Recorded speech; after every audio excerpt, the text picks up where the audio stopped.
Hey guys, M2 Collector here with another figure review. Next up is the Hasbro Marvel Legends series, the Spider-Man, the animated series, VHS style box 2-pack of SMYTHE and Peter Parker. This is the final set for Spider-Man, the animated series. I think X-Men had 8 figures, Spider-Man gets 8 figures.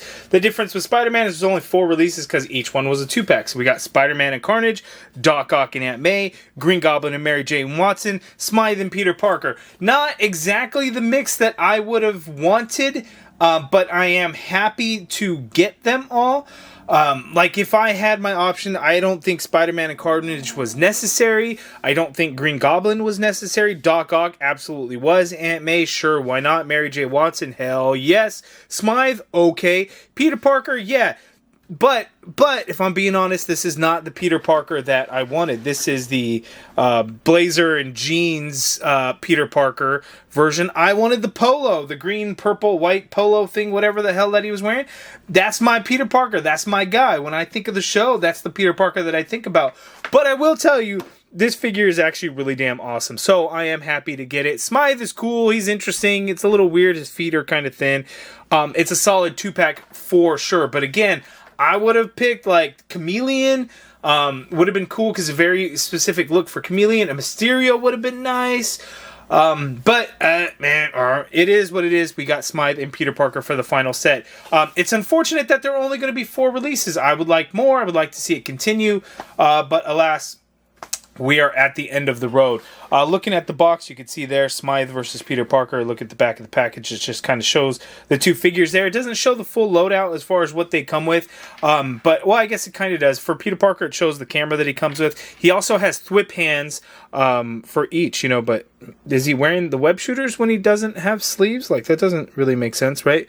And then SMYTHE also has interchangeable hands out of the package. He's got fists. Then he's got these open hands there. So, not a crazy amount of accessories or anything, but there's a lot of newness to the figures, which is pretty cool. And then, of course, this side, you get the face-to-face of the SMYTHE and Peter Parker. So, here are all the box sets. I will, at some point, probably at the very end of the video, show all of the figures together. I will also include the 2 exclusives, the PulseCon cell-shaded Venom and the Walmart exclusive cell-shaded Spider-Man. I will include these when I show the full lineup there. But let's go ahead and get into it. Enough of the boxes, even though they look really nice together. I keep them on a shelf just like that right after. So I have my X-Men lined up, and then I have the Spider-Man lined up, and they look pretty cool. So let's check out the figures. Again, pretty solid for sure. Okay, so here we have the SMYTHE and Peter Parker. SMYTHE is pretty good. I think he looks a little too gray, in my opinion. I think when I look back and remember, he wasn't like nearly like so gray. Like he kind of had like a tannish brown. Like even looking at the package, right? So like look at the skin tone. I do think the figure is a little bit off from that. But there's some really cool things going on here. Like we got some unique sculpting. That I don't think we're going to see any of this stuff used anywhere else, which is cool. He's all pinless, the knees and the elbows. And again, I think, you know, it's a pretty unique sculpt, actually. So it's actually, pretty interesting. I'm pretty happy with it. His feet, though, are pretty narrow, in my opinion, and it makes it a little difficult to get him to kind of stand, but it's not so bad. Peter Parker is pinless as well. We have the pinless legs there. These look like they are the legs from, whatchamacallit, the Mr. Knight had them also, I think, because Mr. Knight had old arms but new legs there. We only get a single jointed elbow, because of the sleeve look, but it is nice. We get this watch there, which is actually done nice because they even did a dial there. We got Peter Parker. I think the head sculpt looks pretty good. Again, in my head, it's not the Peter Parker that I would have wanted, but it's a cool Peter Parker that we got. So we're going to take a look at Peter first, then we'll take a look at SMYTHE. So let's go ahead and zoom in for the closer look at Peter Parker. Okay, so here we have the up-close look at Peter Parker. So here we have the camera. The camera's pretty cool. I don't know why the lens there is purple. Got the little flash there. It looks pretty good. Silver and black for the camera. Definitely old-school looking film. 35mm camera. right? Sculpt work on it is pretty good. It even looks like the battery compartment or something. I don't know if that's just kind of a mold defect or whatever that is, but that works. So we have that there, and again, we get the thwip hands for Peter, but you know, thwip hands seem a little like an odd choice if he doesn't have web shooters on. He's got a watch, but no web shooter, so it's kind of weird, but hey, I'll take it. The watch is pretty good. Again, we got the dial there, so it looks like it's, what, 3 o'clock? Yeah, looks like it's 3 o'clock. Although, I guess if he's looking this way, it's almost 9. It's 8:30, I guess it would be. Yeah, 8:30, I guess. Interesting. So there is the head sculpt for Peter Parker. I think it looks pretty good. I like it. No real complaints. It doesn't scream Spider-Man the Animated Series. Like, when I think of Peter Parker, this isn't exactly how I remember him looking. But it looks pretty good. Can't complain there. The jacket looks pretty nice. No issues there. It looks like we get a new torso in there. He got some nice folds in the fabric, which is cool. The neck piece is a separate piece on there. Nice touch. And then the pants, he just has a black belt with silver buckle, pinless, and then he's got these old-ass kicks there. So yeah, looks pretty good. I'm definitely happy with the way Peter Parker came out. Okay, so that's what it is. Looking at pictures, right, I wanted that polo. He definitely had a wider jawline, and I think that's what's throwing me off about it. His chin seems a little too narrow. I think it should have been a little bit wider, and then I think it would have been, you know, a perfect Peter Parker head sculpt. Okay, looking at SMYTHE, I don't remember the full details of how he turned into this version of SMYTHE and kind of what really led to it. I know, you know, he was doing the whole Spider Slayer stuff, something to do with his dad and Kingpin, all kinds of crazy things going on, but this is how he looks, and it came out pretty good. So he's got these crazy things that come out of his shoulders. I don't remember exactly what they did. They're a fairly harder plastic. They don't move around so easily. They're not really pokey or anything, but you can see that they're definitely strong. They don't bend easily. He's got this crazy ass mullet going on there, flat top with mullet in the back. Pretty crazy. The digital face print looks pretty good. Pinless elbows. He's got these weird fins coming out of his forearms, and those look pretty good. You can kind of see the scaling in there, and then they kind of put a little bit of a wash in there. It came out nice. That's on both sides as well.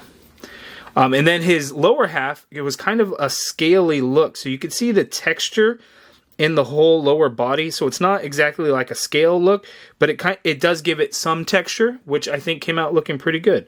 And then he's also got kind of these fins, webbing, like coming out of his calves there. And kind of the same thing. It looks like they put some blue shading in there to bring out some of the details of those scales. And that came out pretty good. And then he's got these funky ass feet, as you can see here. Now, I don't know if like these kind of come to the ground to help stabilize, but these ones definitely don't. Which again is kind of weird. And then look at how thin those feet are. So in terms of like stability, it's not the greatest, but it's also not terrible. But it looks pretty good. He's pretty yoked. Not too shabby. So let's go ahead and check out both of their articulations. Okay, so we'll take a look at SMYTHE first. So his head is on a disc hinge, so he can look down all the way. He can look up somewhat, but his long-ass mullet in the back hits his back, so he can't look up all the way. You get a full rotation in there, of course, and then you get somewhat of a pivot going. Not a crazy amount. You get the arm to go straight on out like so. You get a full rotation in there. You got an upper bicep swivel in there, double jointed pinless elbow, so you get a nice bend there at the elbow. Wrist swivel, and they do hinge. Standard horizontal hinge on the open hands as well as the fists. We got an ab crunch on this guy, so we can crunch forward that much, which is pretty good. A little bit of an ugly bend in the back, nothing terrible. Going back is that much, which is pretty good, but a little bit of an ugly joint when, you know, doing that. You got the waist swivel in there. Legs go out that far apart on SMYTHE, not too shabby. He can kick forward pretty high, as you can see there. Leg does not go back. You got an upper thigh cut in there. A double jointed pinless knee, so nice bend there at the knee. Works out quite well. No calf swivel anywhere on this guy, but foot hinges down. You get some hinge up, which is quite nice. Ankle pivot, peg holes at the bottom of the feet. So pretty good articulation for SMYTHE. Not too shabby. Now, Peter Parker, you know, is pretty good. He's not going to be as agile as like Spider-Man, But, you know, pretty good. The biggest thing is going to be, you know, the single jointed elbows. But anyway, Peter's head is on a dumbbell joint, so getting him to look up, unfortunately, not a whole lot in that department, as you can just basically kind of look straight out. Looking down, he can do that fairly well, as you can see there. Crazy pivot, because it is on a dumbbell joint, so it's much easier for him to do that full rotation as well. You can get the arm to go straight out and upwards a little bit, full rotation in there. You get an upper bicep swivel, and I'm just swiveling the shoulder, upper bicep swivel in there. Single jointed elbow. So slightly less than 90 degrees even. So that kind of sucks. That is definitely the unfortunate part. As far as the hands, left hand has the standard horizontal hinge, right hand has the vertical hinge, and then the thwip hands have horizontal hinges. We got an ab crunch, so Peter can crunch forward that much. I guess that's okay. Crunching back is definitely an issue because all that's going to happen is the jacket just gets in the way and greatly hinders that. You got to swivel at the waist. Legs go out that far apart. That's not terrible. Can't kick forward that far. That's okay.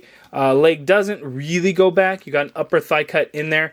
You got the double jointed pinless knee, so that much bend there at the knee. Looks really good. Looks like we got that ankle ball swivel in there at the bottom of the pant leg. You got some good ankle pivot, peg holes at the bottom of the feet. Hinges down a little bit, but that foot definitely hits the back of the pant leg, so that you got to kind of watch out for that. And then hinging up is a little bit tricky because the same thing, the pant leg is really going to get in the way. So just be aware of that. So decent articulation. You know, Peter is not going to be doing super crazy stuff because then people are going to see him and be like, whoa, how is Peter doing that? Maybe he's Spider-Man. Dun, dun, dun. No, they wouldn't say that. But, you know, it definitely would be suspicious. Okay, so some side-by-side comparisons you can see here. Peter Parker with the symbiote Spider-Man and the cel-shaded Spider-Man. These two are the more believable, that Peter Parker in a suit would look like this, but this just does not work. So, yeah, this is unfortunate. This is the better figure, body mold articulation setup. I guess it just depends. I kind of go back and forth as far as which one I think is better. The diaphragm on this one just isn't as good, but the hip movement is crazy. But I think I'm going to go with kind of the bulkier one, so it just doesn't look as believable there. And then here, the trio, we have Aunt May Parker, Aunt May, Mary Jane Watson, and Peter Parker. Who would have ever thought that however many years ago, 95 or whenever it was, you know, almost 30 years ago or whatever it is, that, you know, I would still want figures, action figures, toys from that show. And it's just kind of crazy. That's what got me into Marvel and everything. So now, you know, all these years later, to now have Peter Parker, Aunt May, Mary Jane in action figure form is truly something special. So the fact that I can have these three here standing next to each other makes me really damn happy. Really happy. Okay, so here we have the villains from the VHS pack. So we got Carnage, Doc Ock, Green Goblin, and SMYTHE. Doc Ock will forever and always be the best out of any of these because it's such an iconic look from my childhood. I know it's strayed from the comics, but it's just so awesome, and we finally have it. I try to think back to my childhood. I don't think I ever got a Doc Ock action figure. So, you know, here I am as a grown-ass man. I finally got one, and that's cool. I don't think I ever got the SMYTHE figure either. I think I had a Spider Slayer thing. I don't think I was ever able to get the SMYTHE figure. But here I am, all these years later, and now I got one. And I know everyone's going to want to see these. I don't typically do head swaps, but let's pop these heads off. And let's get that Peter Parker head onto these Spider-Man figures. Because, of course, you know, that would happen in the show where his head is off. So, boom. Peter Parker's head goes on the Spider-Man. But I will be honest with you, it looks a little too big for this body. So, it's just not quite right. So, let's see it on the symbiote suit, the Renew Your Vows body. And yep, that looks a hell of a lot more like it. So that definitely is a winning combination there. So now, one day we are all going to hope and pray to get the red and blue suit from Spider-Man the Animated Series onto the Renew Your Vows Spider-Man. Could you just use a Renew Your Vows Spider-Man? Sure, you could. But, you know, the spider logo will be a little bit different and, you know, the brighter blue on the red. So, you know, changes it up quite a bit if you ask me. Alright guys, so here are all the figures. So throughout the retro figures, there's been a couple that absolutely would work for animated series. So like Kraven, the Walmart exclusive, and the Black Cat could pass for animated series, but whether they truly are or not is kind of always up in the air. Whereas every single one of these are truly branded to be the animated series versions of the figures. So, you know, typically retro figures, even though it has the Toy Biz animated series action figure line packaging, it's truly, you know, comic figures, whereas these ones are truly based on the animated series. So this is all we've got. I hope to see more. Carnage is actually still in there. He's just hidden there a little bit. I hope to see more, but, you know, who knows? Time will tell. Maybe they'll do some more retro releases. I'd be cool with that. But again, my number one want, if they do that, would be Chameleon. I would also like to get a Blue Punisher. I would like to get that version, Mysterio. A Kingpin would be cool. Blade would be awesome. Nick Fury showed up in the show. Give us every damn character, Hasbro. I want every single one. I'm just being selfish. You guys let me know your thoughts down in the comments below. What do you think of this 2-pack? What do you think of Smythe and Peter Parker? Peter Parker is cool, better than I thought, because in my heart, I wanted the Polo version. Smythe is awesome. I never would have picked him. But the figure itself is pretty cool. You know, lots of cool things going for it. You know, unique sculpting, pinless, and all of that. So you guys let me know your thoughts in the comments below. If you guys like this video, please do me a favor and hit that thumbs up button. Subscribe if you haven't already done so. If you're interested in supporting the channel, hit that join button to become a channel member and be a part of the MCU Collective. And as always, thank you for watching.